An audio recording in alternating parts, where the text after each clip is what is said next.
Kama kuna timu msimu huu zinapitia wakati mgumu, basi timu ya kwanza binafsi ni Liverpool.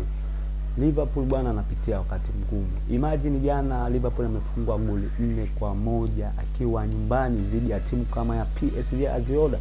Hii ni miongoni mwa pigo kubwa sana kwa upande wa mashabiki wa Liverpool na timu nzima ya Liverpool kuweza kupoteza mchezo wao wa jana wa UEFA Champions League. Liverpool kweli binafsi nimeamini msimu huu wana wakati mgumu sana. Liverpool hii ambayo ni ngumu kuifunga katika uwanja wao, basi siku jana pia amefungwa na kupoteza mchezo. Lakini jana pia kuna mechi nyingine ambazo zilikuwa mzuri.